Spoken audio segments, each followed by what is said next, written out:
Assalamualaikum warahmatullahi wabarakatuh. Alhamdulillahi wahdah, wassalatu wassalamu ala man la nabiyya ba'dah. Amma ba'd. Yang saya hormati seluruh jajaran PCM Balen, bapak-bapak, ibu-ibu sekalian, jamaah ketarjian yang dimuliakan Allah. Alhamdulillah, pada pagi hari ini kita diizinkan oleh Allah Subhanahu wa taala untuk tafaqquh fiddin, untuk mendalami agama dalam upaya kita mentradisikan keilmuan ketarjian di lingkungan Muhammadiyah dalam keadaan sehat walafiat. Salawat dan salam semoga tetap terlimpahkan kepada uswah kita, kepada qudwah kita, yaitu Nabiullah Muhammad sallallahu alaihi wasallam, keluarganya, sahabatnya, dan seluruh orang yang mengikuti sunnahnya sampai hari kiamat. Bapak dan ibu sekalian yang dimuliakan Allah, insyaallah pada pagi hari ini kita akan mengkaji tentang manhaj tarjih yang berkaitan dengan sumber pendamping atau paratekstual. Karena di dalam Muhammadiyah, sebagaimana sudah kita kaji bersama, sumber hukum itu dibagi menjadi dua. Yang pertama sumber hukum tekstual atau sumber hukum primer, yaitu Al-Quran dan Sunnah Makbulah. Yang kedua sumber hukum paratekstual atau pendamping atau instrumental. Kenapa kok disebut demikian? Karena tidak bisa independen, tidak bisa berdiri sendiri. Dia tetap harus bersandar pada Al-Quran dan Sunnah Makbulah. Dan sebagian ulama Muhammadiyah mengistilahkan sebagai metodologi ijtihad, bukan sumber hukum. Tapi terlepas dari itu, di dalam manhaj tarjih kita yang terbaru itu dimasukkan sebagai sumber hukum, tapi hanya pendamping atau instrumental. Di antaranya ada al-ijma', yaitu konsensus, kemudian qiyas, analogi, kemudian al-maslahah al-mursalah, kebijakan publik, kemudian al-istihsan, kemudian qaulu as-sahabi, kemudian saddu dzara'i atau dzari'ah. Dan yang akan kita bahas pada kesempatan ini yaitu al-urf al-qanuni. Al-urf al-qanuni atau budaya atau custom. Tapi yang qanuni artinya yang punya legalitas, karena dijadikan acuan di dalam menyandarkan sebuah hukum. Jadi itu topik kita, yaitu al-urf al-qanuni. Perspektif, kita akan melihat perspektifnya dalam pandangan fuqaha ahli fikih dan secara khusus dalam perspektif Muhammadiyah. Al-urf al-qanuni, perspektif dan aplikasinya dalam Muhammadiyah. Nanti kita akhiri dengan contoh-contoh bagaimana Muhammadiyah mengaplikasikan al-urf di dalam melahirkan sebuah fatwa dan juga putusan tarjih. Bapak dan ibu sekalian yang dimuliakan Allah, ketika kita bicara tentang al-urf, itu secara lugatan artinya tadi dari kata arafa. Arafa itu mengenal. Lahir sebuah kata ma'ruf. Ma'ruf itu perbuatan yang sudah diakui atau dikenal oleh orang yang memiliki akal sehat, sehingga tidak perlu untuk diingkari. Beda dengan mungkar, kan sesuatu yang diingkari. Jadi kata al-urf itu dari kata itu, arafa, kemudian lahir sebuah kata apa? Ma'ruf, artinya sesuatu yang dikenal. Kemudian secara istilahan itu ada berbagai macam definisi yang dikemukakan oleh para ulama.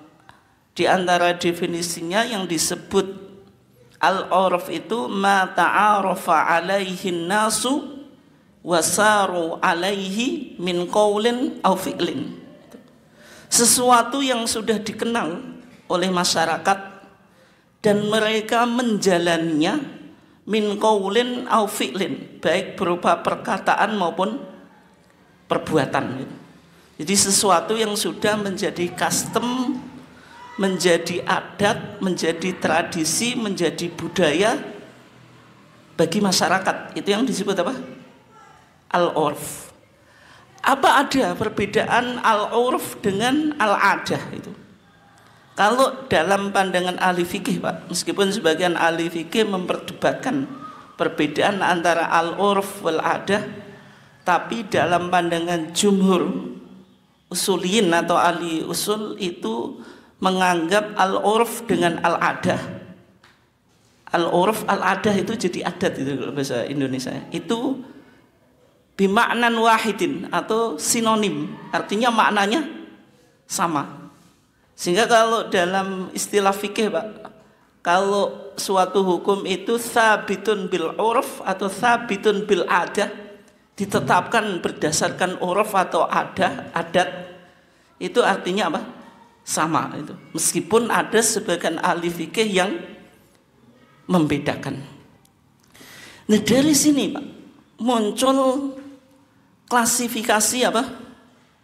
Al-urf. Klasifikasi apa? Al-urf. Dari segi, ini yang pertama, Pak. Dari segi objeknya, al-urf atau adat itu diklasifikasikan menjadi dua. Yang pertama al-urf al-amali, kebiasaan atau adat yang bersifat apa? Amalan atau perbuatan.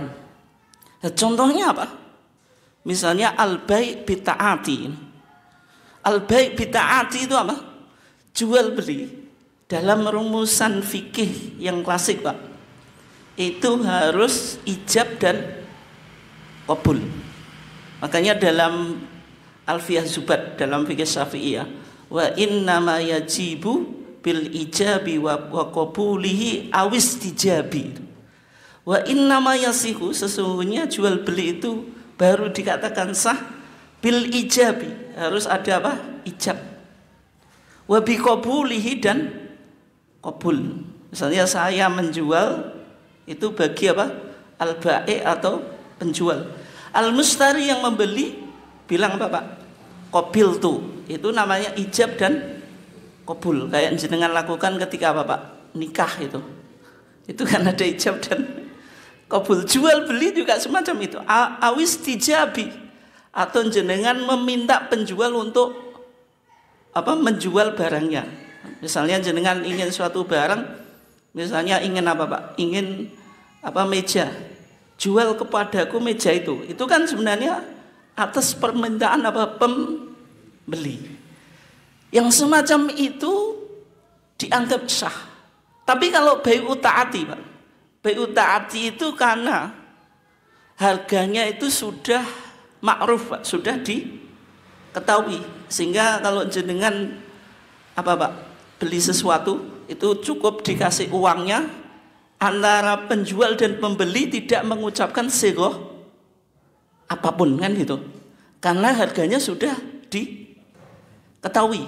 Ini hukumnya sah atau tidak? Yang jelas banyak kita lakukan, Pak, dalam transaksi, dalam kehidupan apa? Sehari-hari. Jenengan jarang ngomong jual beli itu langsung, kalau uangnya kebetulan pas kan langsung dikasihkan. Pembelinya, penjualnya juga langsung ngasih barangnya. Mungkin jenengan cuma menyebutkan yang dibeli atau yang diinginkan. Nah, semacam ini sah atau tidak? Dalam rumusan fikih klasik tidak sah, Pak, karena tidak ada sighah ijab dan qabul. Tapi yang menjadi masalah ini sudah menjadi kebiasaan yang sifatnya apa? Amali. Itu yang disebut apa? Al-urf al-amali, Pak. Yaitu kebiasaan yang sifatnya apa? Perbuatan. Tapi yang jelas, Pak, kalau dalam mazhab Syafi'i, banyak sebagian ulama Syafi'i mengatakan tidak sah. Tapi ulama Syafi'i yang sekarang harus bilang sah, Pak. Kalau tidak, nanti agama apa? Menjadi berat untuk dipraktekkan gitu. Ya. Kemudian contoh berikutnya al-urf al-amali, Pak. Kalau jenengan memiliki tamu, jenengan kasih suguhan, Pak. Berbagai macam suguhan yang ada di meja. Terus jenengan diam saja, tidak mengucapkan apapun, silahkan makan atau monggo gitu. Tapi terus tamunya ngambil. Itu kira-kira hukumnya apa, Pak? Sah atau enggak itu? Hah? Tapi kan masalahnya yang punya rumah kan tidak menyerahkan untuk dimakan atau apa, kan tidak mengucapkan apa-apa, hanya dikasih apa? Suguhan. Tapi kebiasaan di masyarakat, Pak, kalau ada tamu terus dengan bawa suguhan ke meja, itu dimakan tidak apa-apa gitu. Nah, itu disebut apa? Al-urf al-amali, menunjukkan kalau jenengan ngasih suguhan meskipun tidak mengucapkan apa-apa, menunjukkan apa? Keizinan atau kebolehan. Itu contoh urf apa? Amali. Dan contohnya banyak, Pak, kalau kita lihat di praktek keseharian kita di masyarakat gitu. Yang kedua, Pak, al-urf dari segi objeknya itu ada qauli. Kalau amali tadi perbuatan, kalau qauli apa? Ucapan. Urf yang berupa apa? Qauli, yaitu apa? Ucapan. Contohnya apa? Ini saya kasih contoh dalam bahasa Arab saja, Pak. Nanti kita cari contoh dalam kehidupan kita. Kalau di dalam bahasa Arab, kalau ada waladun itu. Walad itu anak. Tapi sebenarnya walad itu tidak hanya untuk laki-laki, tapi dia untuk zakar atau untha, untuk laki-laki atau perempuan. Tapi dalam penggunaan bahasa Arab, waladun itu digunakan untuk menyebut anak laki-laki. Meskipun secara leksikal atau secara makna itu memungkinkan dua makna untuk laki-laki dan perempuan. Makanya bahasa Al-Quran itu sangat dalam, Pak. Ketika Al-Quran menjelaskan waris, itu yang dipakai bukan walad, tapi lidzakari, pakai zakar. Kalau zakar itu enggak ada potensi lain kecuali gender apa? Gender maskulin atau gender laki-laki. Makanya walidzakari mithlu hadil unthayan. Kalau Al-Quran bilang walil waladi mithlu walil waladi mithlu haddil unthayan, itu potensi dipahami itu perempuan juga. Makanya Al-Quran menggunakan kata apa? Walad. Menggunakan kata apa? Zakar itu. Itu uruf apa? Qauli, yaitu ucapan. Dan juga misalnya istilah-istilah dalam disiplin keilmuan. Setiap ilmu punya apa? Istilah itu, meskipun terkadang menyalahi makna apa? Bahasanya itu. Misalnya sholat, Pak. Kalau kita bicara sholat, pasti sholat itu ada dua komponen, ucapan dan perbuatan, yang diawali dengan takbir, yang diakhiri dengan salam. Meskipun secara bahasa namanya sholat itu apa? Ad-du'a'u bi khairin, hanya berkaitan dengan apa? Doa itu. Contoh yang lain, Pak. Ini contoh dalam kehidupan kita. Kalau jenengan ngomong ke anaknya atau istrinya, "Dek atau nak, tolong masakkan nasi." Gitu.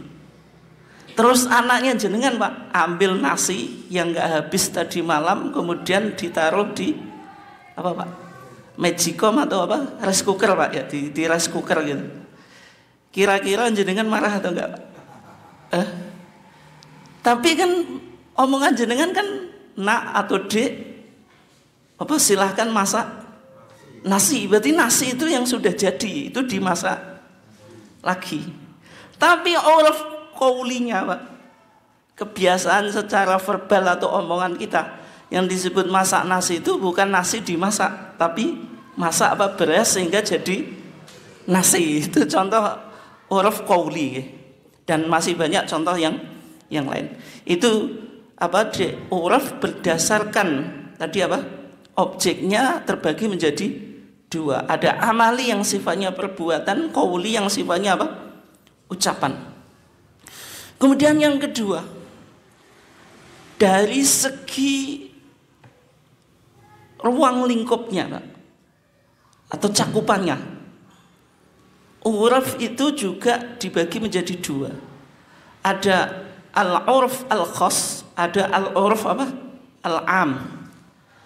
Urf al-am itu kebiasaan, tradisi yang berlaku di setiap negara.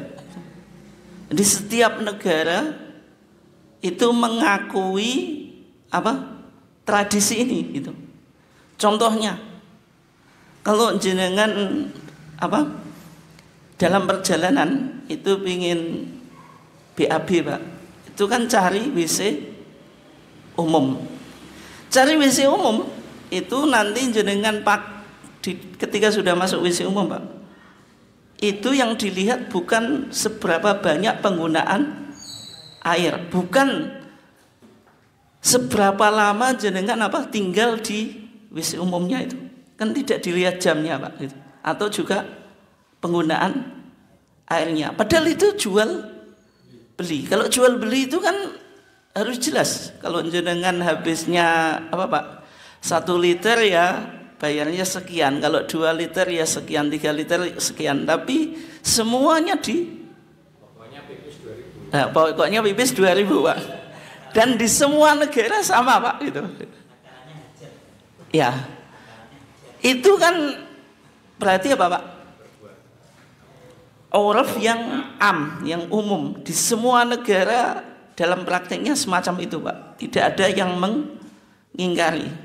Saya belum tahu ya, mungkin ada atau enggak gitu. Misalnya sebuah tempat yang menghitung berapa liter air yang digunakan, itu enggak ada Pak kayaknya. Itu contohnya ya. Berarti kalau uruf al-am itu kebiasaan, ada tradisi yang diterima oleh semua orang Pak, dari manapun backgroundnya gitu. Tidak terbatas pada suatu tempat. Yang kedua itu al-urf al-khas, huruf al-urf atau adat atau kebiasaan yang spesifik, hanya berlaku di suatu tempat. Artinya di tempat yang lain mungkin berbeda. Kayak kita Pak, di budaya Jawa itu kan macam-macam khas budaya Jawa. Kayak kalau kita mau lewat ada orang yang duduk, kita harus nyuwun sewu terus Pak, sambil menundukkan kepala. Waktu saya kuliah Pak, itu dulu dosen saya yang dari Saudi itu ada lihat mahasiswa lewat di depan di depan orang lain terus sambil membungkukkan, itu marah Pak itu. Ini sungguh-sungguh ini mengarah ke kesyirikan ini gitu. Sampai gitu. Karena dia punya tradisi yang berbeda. Lewat orang meskipun orangnya itu sepuh, ya tidak harus menundukkan itu. Menundukkan badan kita Pak, atau punggung kita gitu. Itu karena ini kan berarti uruf atau kebiasaan ini hanya berlaku di masyarakat Jawa. Kayak kita di Indonesia, yang sakral itu kepala atau pantat? Kepala gitu. Kalau jenengan mungkin dipegang tubuhnya apapun itu nggak marah Pak. Tapi kalau kepala, apalagi dibuat mainan, itu saya kira langsung marah, langsung emosi. Tapi kalau pantat dipegang mungkin nggak marah Pak gitu. Tapi kalau orang Arab Pak, dipegang kepala nggak apa-apa gitu. Dan menunjukkan memuliakan itu, keakraban. Pasti yang dicari kepala dulu Pak. Kepalanya dicium-cium, dipegang gitu. Tapi jangan sampai memegang pantat. Ini kan berarti uruf khas, hanya berlaku menurut kebiasaan tempat yang di situ dianggap sebagai adat atau budaya. Itu dari cakupannya, berarti dibagi menjadi dua. Ada al-urf al-khas yang spesifik, ada yang am yaitu umum. Kemudian yang ketiga, Pak, baik copot lagi.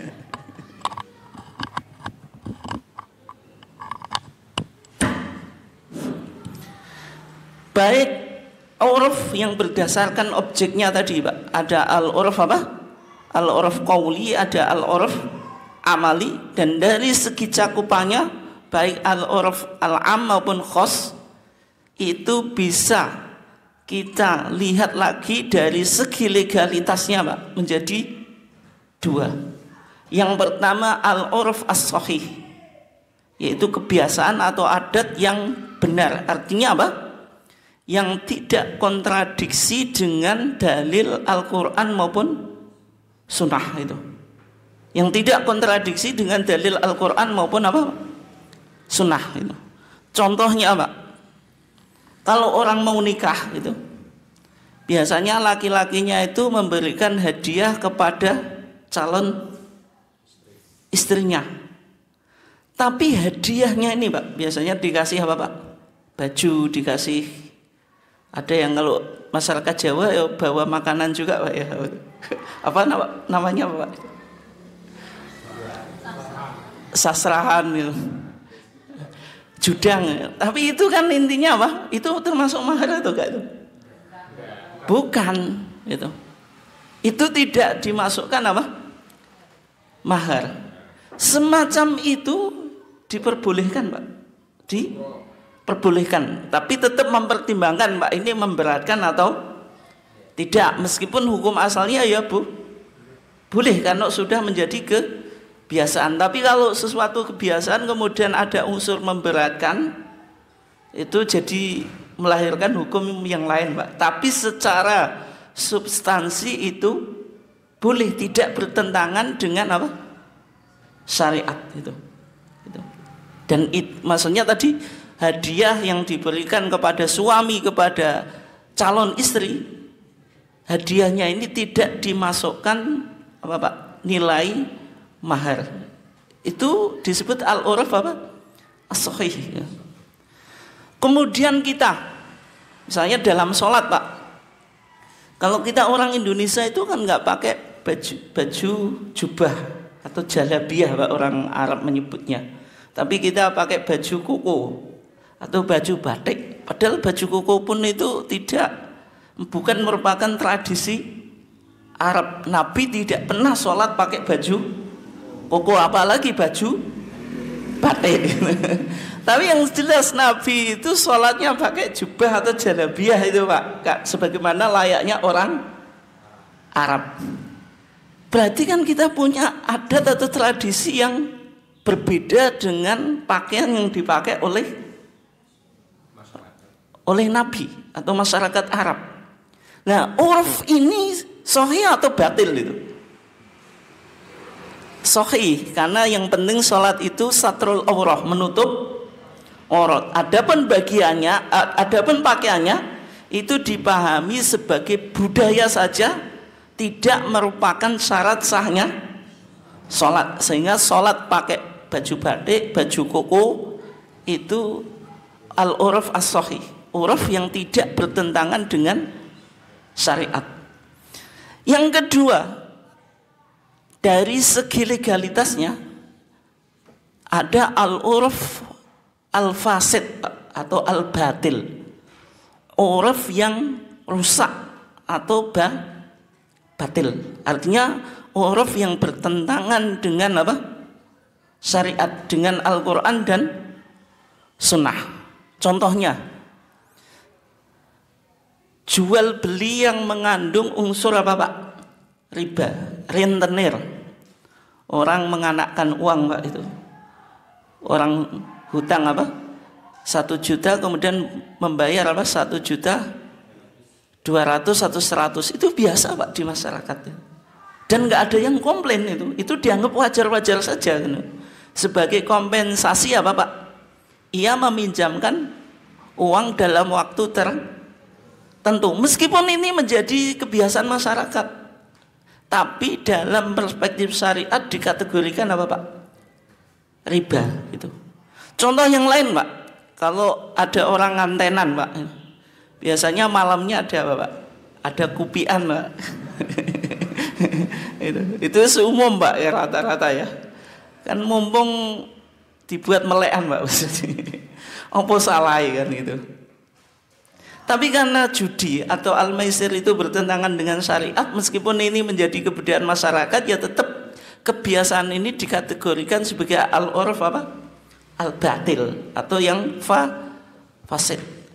Ya, misalnya mantenan lagi, ada kebiasaan mabuk Pak. Itu. Biasanya kan kalau pesta sambil apa? Mabuk atau minum.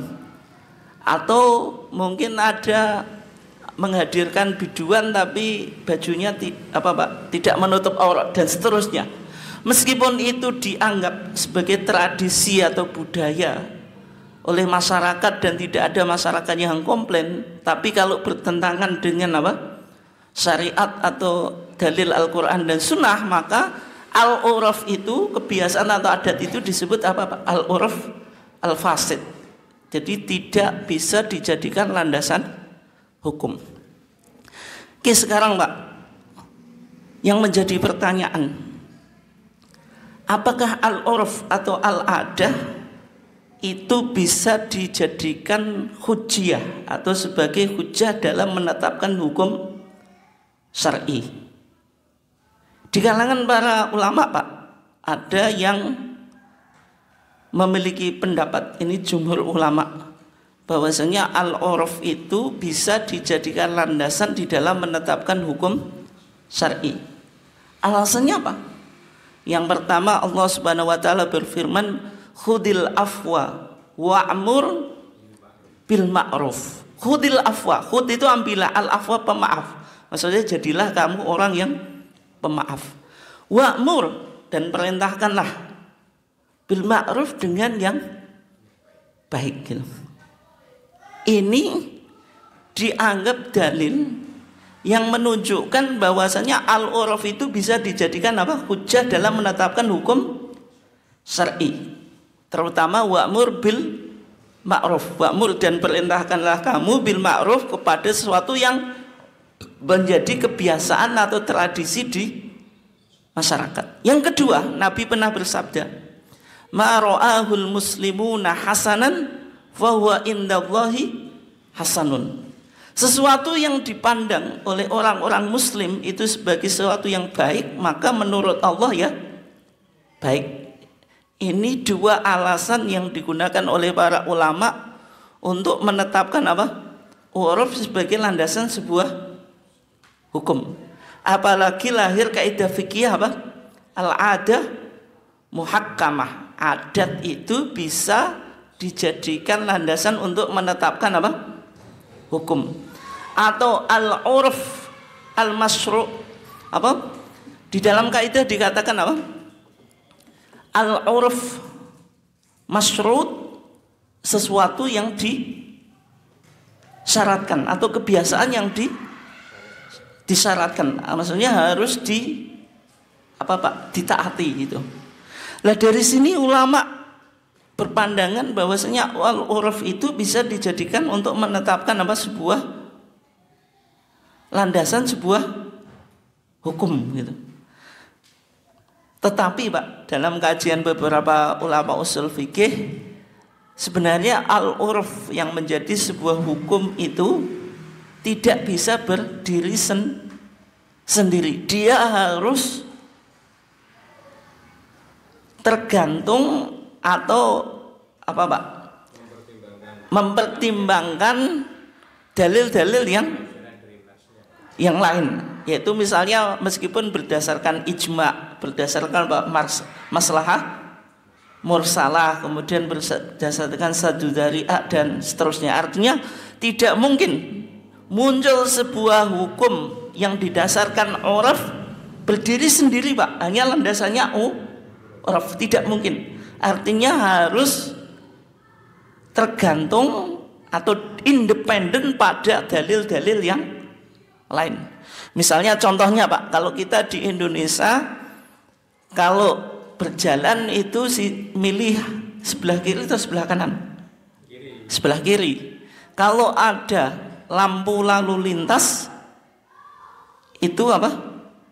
Kita dianjurkan kalau lampunya merah berhenti itu. Nah, semacam ini kan ternyata budaya ini, Pak, itu tidak hanya berlandaskan uruf saja, tapi berdasarkan apa? Maslahah mursalah, ada kebijakan publik. Makanya kalau dalam apa Pak, undang-undang lalu lintas, ya kalau kita milih yang sisi kanan atau lampu merah kita terobos, itu pelanggaran hukum. Nah, munculnya aturan itu kan berdasarkan masalah apa? Mursalah, yaitu kebijakan publik. Kesimpulannya Pak, uruf itu tidak mungkin berdiri sendiri. Dia harus apa Pak? Tergantung pada dalil-dalil yang lain. Dalilnya apapun itu. Maksudnya baik Quran maupun sunnah maupun ijma, qiyas, masalah mursalah, satu dari A dan seterusnya gitu. Maka dari sini Pak, ulama menggunakan apa tadi? Uruf sebagai dasar untuk menetapkan sebuah hukum, karena tadi lahir kaidah al-adah muhakkamah. Kemudian bahwasanya ijtihad yang sudah dirumuskan oleh para ulama itu boleh dikaji lagi, sehingga melahirkan kaidah apa? La yungkaru taghayyurul ahkam bitaghayyuri apa? Al-azmina wal amkinah wal ahwal wal awaid. Tidak dipungkiri sebuah hukum karena apa Pak? Perubahan zaman, waktu, keadaan dan tradisi. Makanya pendapatnya Imam Syafi'i Pak tadi yang mengharamkan apa? Al-bai' bita'ati, jual beli hanya saling menukar sesuatu tanpa apa? Mengucapkan singgoh, itu mungkin relevan, tapi di zaman Imam Syafi'i. Untuk konteks sekarang perlu dikaji lagi, itu kaji ulang. Demikian juga Pak, fatwa-fatwa ketika di masa awal sebelum kemerdekaan Pak, ketika masa penjajahan ya, banyak ulama kita yang mengharamkan pakai celana, pakai apa? Jas, kemudian pakai dasi, karena ini dianggap apa? Simbol penjajahan. Padahal Nabi bersabda apa? Man tashabbaha biqaumin fahuwa minhum. Fatwa ini dulu sangat relevan Pak gitu. Meskipun juga ditentang oleh Mbah Yai Ahmad Dahlan kan, karena mungkin sudah dianggap kurang relevan. Karena apa? Waktu sudah berubah. Apalagi sekarang tidak mungkin ada ulama yang memberikan fatwa semacam itu Pak. Kalau ada fatwa semacam itu, ya nanti dianggap kolot Pak. Misalnya Mbah Yai Misbah Mustafa Pak, yang dari Bangilan ya, menganggap apa? Alat mic pengeras adzan pakai speaker itu bid'ah Pak. Itu betul. Mbah Kiai Misbah Mustafa apa? Saudaranya Bisri Mustafa itu kan dari Rembang itu Pak. Semuanya alim Pak. Itu banyak menelurkan apa, melahirkan karya-karya yang berbahasa apa? Jawa Pegon gitu.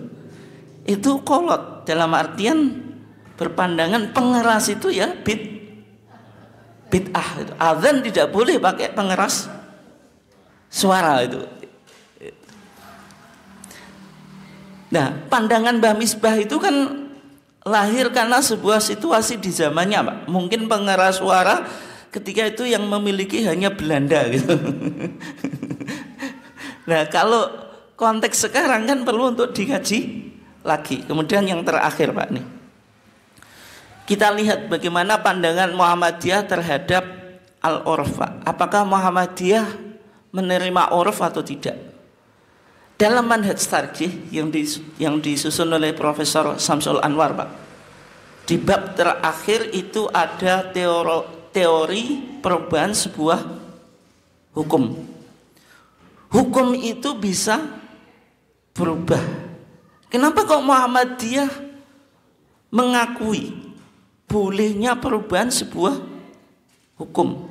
Ya, karena Muhammadiyah itu sebuah organisasi yang berpandangan bahwasanya pintu ijtihad itu harus senantiasa apa Pak? Terbuka. Artinya di Muhammadiyah tidak mungkin menutup pintu ijtihad. Sehingga kaidah yang sudah dirumuskan oleh para ulama yaitu kaidah tadi la yungkaru taghayyurul ahkam bitaghayyuri al azminah wal amkinah wal ahwal wal awaid. Tidak dipungkiri adanya perubahan sebuah hukum karena perubahan situasi, kondisi, waktu dan tradisi. Itu harus diterima oleh Muhammadiyah, menunjukkan kalau Muhammadiyah itu paham keagamaannya apa Pak? Tajdidiyah. Artinya ada spirit tajdid, yaitu melakukan pembaruan itu. Dalam konteks ini kan termasuk pembaruan dalam konteks apa Pak? Tradisi gitu. Oke. Sehingga harus diterima. Kemudian dijelaskan al-urf yang diterima oleh Muhammadiyah itu al-urf al-qanuni. Urf yang sudah dilegalitas menjadi sebuah apa? Landasan hukum atau sebuah hukum Pak. Karena apa? Meskipun ada sesuatu yang mubah Pak. Kalau yang mubah itu kan kita hanya sekedar boleh. Tapi dalam konteks menentukan sebuah hukum kan penting mana yang ini sah, mana yang tidak. Itu disebut apa? Al-urf al-qanuni. Dengan beberapa syarat ya diantaranya apa? Tidak bertentangan dengan Al-Quran dan Sunnah. Yang kedua, ada nas, tapi nasnya itu perlu dilakukan reinterpretasi Pak. Dibaca ulang untuk merealisasikan sebuah apa? Kemaslahatan. Itu di antara beberapa apa? Syaratnya. Itu bisa dibaca di Manhaj Tarjih Profesor apa? Samsul Anwar. Nah sehingga Pak, dari pandangan Muhammadiyah terhadap uraf, ketika Muhammadiyah merumuskan tuntunan seni dan budaya di Monas Malang tahun 2010, lahirlah tuntunan seni dan budaya. Ini sebagai jawaban. Selama bertahun-tahun Muhammadiyah diidentikan sebagai sebuah kelompok yang anti seni dan budaya, sehingga perkembangan seni dan budaya di Muhammadiyah itu tidak maksimal. Karena dikit-dikit ketika bicara seni dan budaya langsung divonis apa Pak? Kalau nggak bid'ah ya haram gitu. Yang terjadi kan semacam itu Pak. Nah sehingga Muhammadiyah penting untuk merumuskan tuntunan seni dan budaya. Lahirlah tuntunan seni dan budaya. Di situ dijelaskan sikap Muhammadiyah terhadap kesenian dan kebudayaan dan termasuk apa? Tradisi, adat, kebiasaan yang ada di masyarakat. Maka budaya itu diklasifikasikan menjadi 3. Yang pertama budaya yang sahih Pak, atau masuk kategori apa? Al-urf as-sahih, yang tidak bertentangan atau kontradiksi dengan Al-Quran dan Sunnah. Maka di sini berlaku kaidah tadi, sebagaimana yang umum dipakai ulama apa? Al-adah apa? Muhakkamah. Adat itu bisa dijadikan landasan hukum. Dan ternyata Pak, Nabi sendiri itu banyak mengadopsi tradisi atau budaya yang sudah ada di masyarakat apa? Arab atau Jahiliyah. Artinya Islam ini datang tidak merombak semua budaya yang sudah mapan. Budaya yang mapan dan positif itu diakomodir oleh Nabi sehingga menjadi apa? Syariat. Contohnya Pak, masyarakat Jahiliyah ketika laki-laki mau nikah ngasih apa Pak? Ngasih mahar Pak. Mahar itu diadopsi oleh Nabi sehingga mahar itu hukumnya apa? Wajib, meskipun bukan menjadi rukun nikah. Yang menjadi pertanyaan Pak, kalau jenengan nikah itu nikah 2 kali Pak maksudnya. Terus apa? Pada saat ijab dan qabul itu tidak menyebutkan mahar. Nikahnya sah atau enggak? Hukum mahar wajib. Laki-laki wajib memberikan apa? Mahar kepada perempuan atau istrinya. Meskipun jumlahnya kecil, tapi hukumnya apa? Wajib itu. Tapi kalau misalnya ada orang yang nikah, di ijab qabulnya tidak menyebutkan mahar, hanya apa? Qabil tu nikahaha wa taswijaha saja Pak, tanpa bil mahril madkur, apalagi halan atau muajalan Pak. Yang susah yang muajalan ini, yang kredit ini kan.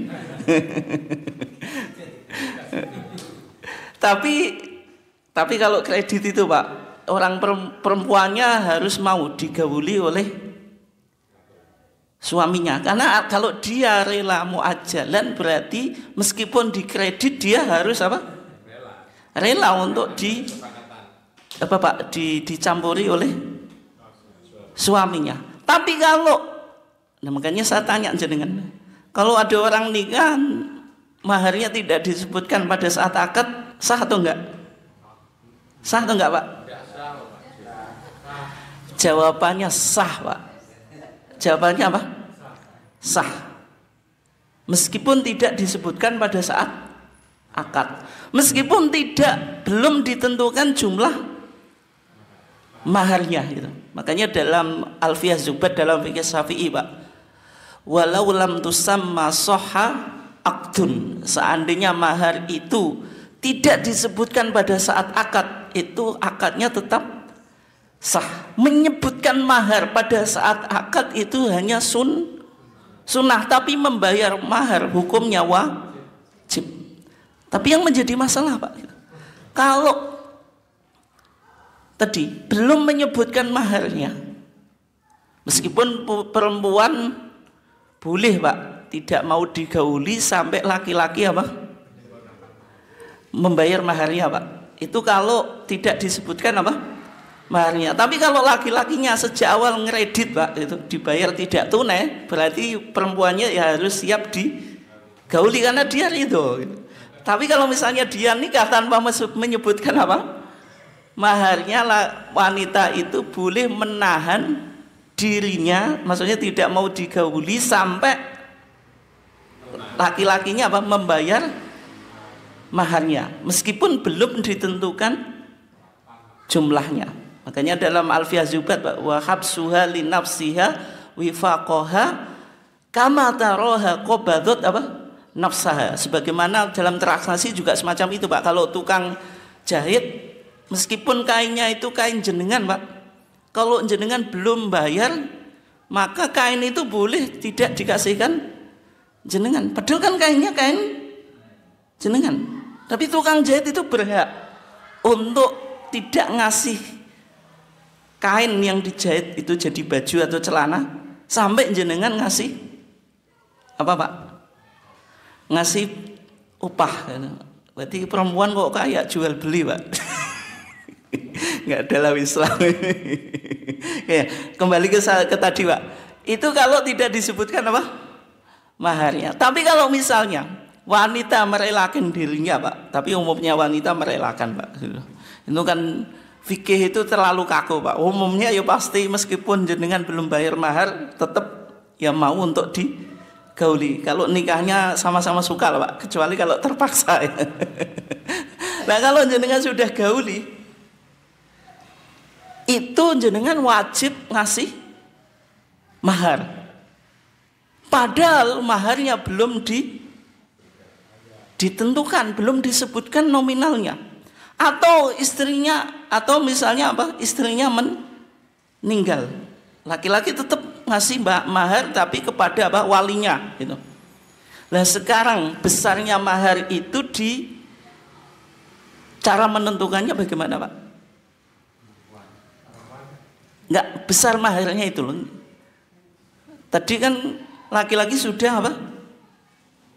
Menggauli istrinya, tapi masalahnya belum ditentukan maharnya. Terus untuk menentukan besar maharnya ini seberapa besar gitu maksud saya. Itu kembali pada urf Pak, pada budaya tradisi masyarakat di situ. Makanya apa? Wa in yato au mata fardun au jibi, dalam kalau laki-laki itu menggauli istrinya atau salah satu dari dua itu meninggal, tetap wajib kamahri mithli asobatin nasabi, dikembalikan pada mahar mithal, mahar yang sama dengan asobah keluarganya. Maksudnya dilihat dulu kakaknya maharnya berapa gitu. Kalau maharnya kakaknya seperangkat alat sholat Pak, berarti dikasih seperangkat alat sholat. Itu mahar di Indonesia cuma seperangkat alat sholat, Pak. Tapi itu berkah, Pak, karena semua orang bisa nikah. Kalau di Mesir itu kalau belum bisa bikin rumah nggak mungkin nikah. Makanya perempuan umur 40 belum nikah itu biasa, Pak. Karena pernikahan cukup mahal dan nggak ada laki-laki yang kuat kok. Ya.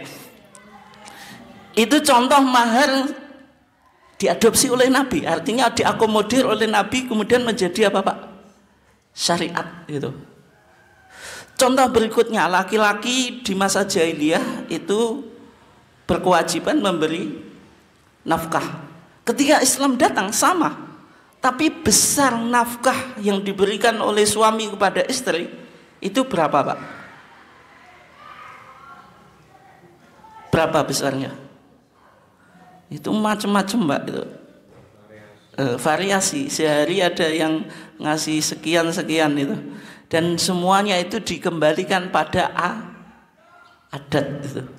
Tidak ada batasan tertentu. Itu contoh uruf yang diakomodir oleh Nabi.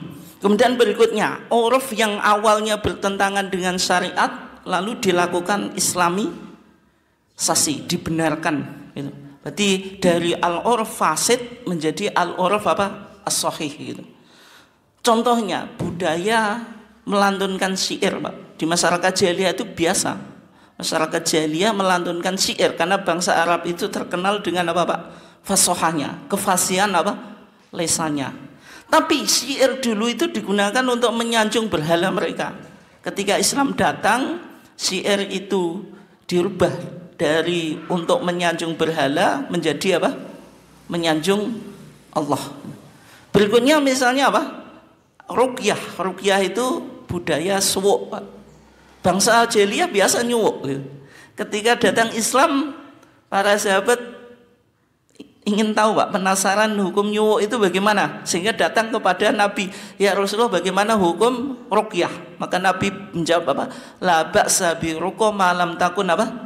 Syirkan. Enggak mengapa pakai suwuk selama tidak ada unsur kesyirikan. Sehingga suwuk Jawa itu bukan bid'ah, Pak. Bukan syirik ya. Tapi syaratnya kita apa? Harus tahu apa yang dibaca. Meskipun jawabannya Jawa gak apa-apa, Pak. Kadang luweh mandi, Pak. Karena luweh pengalaman dan luweh mantep, Pak. Jaringannya pakai bahasa Arab gak mantep. Itu nggak apa-apa selama nggak ada unsur kesyirikan gitu. Kemudian yang ketiga itu al-uruf yang bertentangan dengan syariat. Artinya kalau ada al-uruf yang bertentangan dengan syariat, ini masuk kategori apa tadi? Al-uruf fasid. Sehingga ya dimenangkan syariat daripada al-uruf fasid ini. Ya misalnya ya sudah kita bahas tadi ya, misalnya di Mantenan ada kebudayaan atau tradisi yang menyimpang dari syariat tadi. Misalnya perjudian atau minum-minuman dan seterusnya. Mungkin sekian ya kajian kita, silahkan kalau ada yang ingin ditanyakan.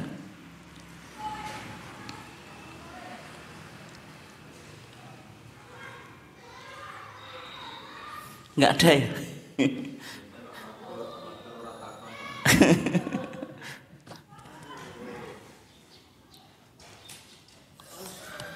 Kalau nggak ada, kita tutup kajian kita dengan bacaan hamdalah. Assalamualaikum warahmatullahi wabarakatuh.